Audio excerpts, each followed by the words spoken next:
문재인 대통령이 어제 오전 도널드 트럼프 미국 대통령과 25분간 통화했습니다.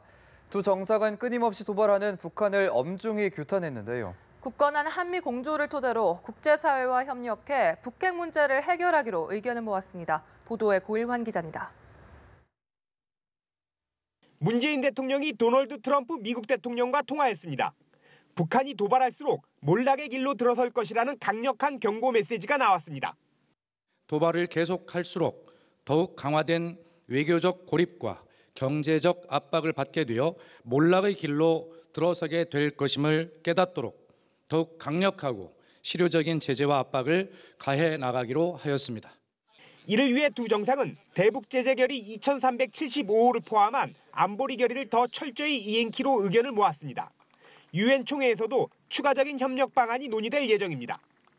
다음 주 유엔 총회에서 다시 만나 북한의 핵 및 미사일 도발과 위협에 대응하고 한미 동맹을 더욱 강화해 나가기 위한 제반 방안들에 대해 협의해 나가기로 하였습니다. 유엔 총회 기간은 한미일 3국 정상회동이 예정돼 있습니다. 문 대통령은 이와 별도로 한미 정상회담을 갖는 방안을 추진 중입니다. 또 문 대통령은 북한의 도발에 효과적으로 대응하기 위한 억지 및 방위 능력 강화 필요성도 언급했습니다. 문 대통령은 우리의 자체적인 억지 및 방위 능력과 한미 연합 방위 능력을 지속적으로 강화해야 한다고 말했습니다.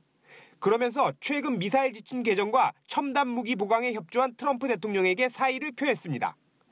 이에 대해 트럼프 대통령도 동맹 강화 차원에서 필요한 지원과 협조를 계속해 나가겠다고 화답했습니다.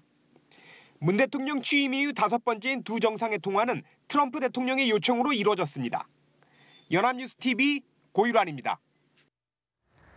정의용 청와대 국가안보실장이 한미일은 2차 한국전쟁 발발 가능성을 우려하고 있다면서 문재인 대통령은 그런 상황에 이르지 않도록 막을 것이라고 말했습니다. 정 실장은 독일 주간지 슈피겔과의 인터뷰에서 현재 한반도 상황에 대해 긴장 상태가 고조돼 크게 우려하고 있다고 말했습니다. 그는 현재 북한과 대화 채널이 없다면서 군사적으로 하급 지휘선에서 오해가 발생할 경우 긴장 상황이 갑자기 고조될 수 있다고 우려했습니다. 아울러 북한이 핵무기 실험과 미사일 발사를 멈추지 않는다면 협상을 시작할 수 없을 것이라고 덧붙였습니다.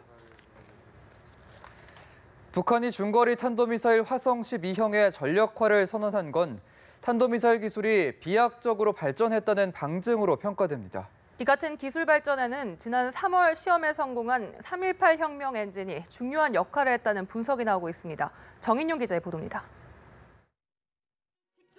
북한은 올해 3월 신형 엔진을 연소 시험에 성공하면서 핵미사일 개발의 전기를 맞았습니다. 김정은도 신형 엔진을 개발한 날짜가 영원히 기억될 것이라며 3.18 혁명이라고 극찬했습니다. 로켓 공업 발전에서 대비약을 이룩한 오늘은 3.18 혁명이라고도 칭할 수 있는 역사적인 날이라고 기쁨에 넘쳐 말씀하셨습니다. 김정은은 엔진 개발자를 업어줄 정도로 기뻐했는데 실제 그 성과는 다양한 미사일 시험 발사에서 속속 드러났습니다. 5월 중거리 탄도미사일 화성 12형의 첫 시험 발사에서 엔진으로 쓰였는데 성능을 입증한 것으로 평가됐습니다. 지난 7월 발사된 대륙간 탄도미사일급 화성 14형의 1단 추진체에도 장착돼 사거리를 늘리는데 역할한 것으로 추정됐습니다. 화성 12형이 최근 2차례나 인구 밀집 지역인 평양에서 발사된 것도 이 엔진의 안정적 성능을 과시하는 차원이라는 해석도 나왔습니다. 이처럼 3.18 혁명 엔진의 성과를 바탕으로 북한은 기존 무수단 미사일도 화성 12형으로 대체할 것이라는 전망이 제기됩니다. 북한이 화성 12형의 전력화를 선언해 사실상 실전 배치를 시사한 만큼 무수단 미사일의 역할을 대신할 거란 관측입니다. 무수단 미사일은 2007년에 실전 배치됐지만 지난해 8차례 시험 발사에서 단 한 번만 성공했습니다. 옛 소련의 잠수함 발사 탄도미사일 R-27의 불안정한 엔진을 사용한 것이 이딴 실패의 핵심 원인으로 분석된 바 있습니다. 연합뉴스TV 정인용입니다. 외교 슈퍼블로 불리는 유엔 총회가 오늘 본격적으로 시작됩니다. 문재인 대통령과 도널드 트럼프 미국 대통령 등 100여 개국 정상급 인사들이 참석하는 이번 총회에서는 북핵이 최대 의제로 다뤄질 전망입니다. 진혜숙 PD입니다. 제72차 유엔 총회가 현지 시간 18일 본격적으로 시작됩니다. 올해 총회에서는 무엇보다 북핵이 가장 중요한 의제로 다뤄질 전망입니다. 유엔 안보리가 북한의 6차 핵실험에 대응해 최근 새 대북 제재 결의를 만장일치로 채택했는데도 북한이 핵과 미사일 도발을 멈추지 않고 있기 때문입니다. 유엔 총회에 처음으로 데뷔하는 트럼프 대통령의 연설 핵심도 북한의 핵 도발 억제가 가장 유력합니다. 앞서 허버트 맥메스터 백악관 국가안보회의 보좌관은 트럼프 대통령이 모두에게 직면한 중대한 위험에 대처하기 위해 전 세계의 단결을 촉구할 예정이라고 밝혔습니다. North Korea remains one of the world's most urgent and dangerous security problems. It is vital that all nations work together to do our utmost to solve that problem. 북한의 움직임도 관심을 끌고 있습니다. 북한은 유엔 사무국의 리용우 외무상의 참석을 통보했으며 리 외무상은 현지 시간 25일 기조연설을 할 것으로 전해졌습니다. 리 외무상은 이 자리에서 북한의 핵과 미사일 개발은 자위적인 조치라는 기존의 입장을 되풀이할 것으로 보입니다. 블라디미르 푸틴 러시아 대통령과 시진핑 중국 국가주석은 이번 유엔 총회에는 참석하지 않을 것으로 알려졌습니다. 연합뉴스 진혜숙입니다. 니키 헤일리 유엔 주재 미국 대사는 미국은 많은 군사 옵션을 갖고 있다며 북한에 대해 거듭 경고했습니다. 헤일리 대사는 CNN에 출연해 유엔 안전보장이사회 차원에서 취할 수 있는 조치들은 거의 소진됐다면서 이같이 말했습니다. 헤일리 대사는 외교 해법에 우선순위를 두고 있다고 전제한 뒤 외교 옵션이 작동하지 않는다면 제임스 매티스 국방부 장관이 대북 이슈를 다루게 될 것이라고 말했습니다. 또 도널드 트럼프 대통령이 최근 내놓은 화염과 분노 경고 발언에 대해서도 엄포가 아니라고 강조했습니다. 정부가 국제기구를 통한 대북 인도적 지원 사업에 800만 달러를 지원할지 여부가 이번 주에 결정됩니다. 통일부는 인도적 지원의 정당성을 설명하면서도 지원 시기는 종합적으로 고려할 것이라고 강조했습니다. 김혜영 기자의 보도입니다.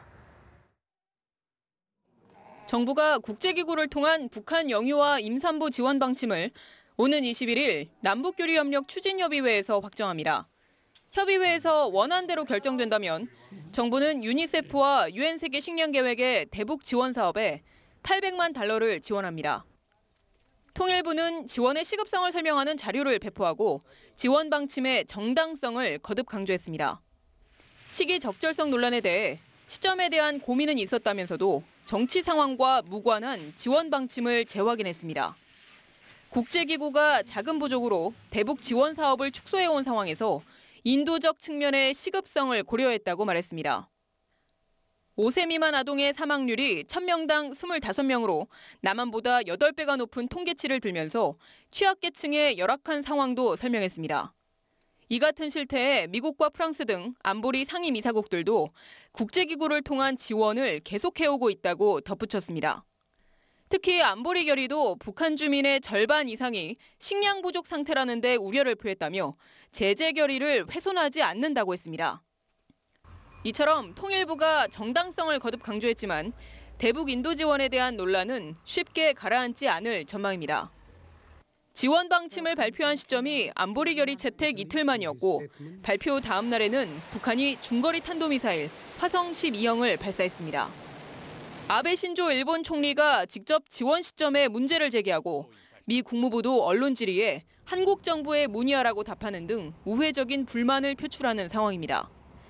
통일부는 21일 지원 방침을 정하더라도 실제 지원 시기는 이 같은 제반 여건을 종합적으로 고려해 결정할 것이라고 밝혔습니다. 연합뉴스 TV 김혜영입니다.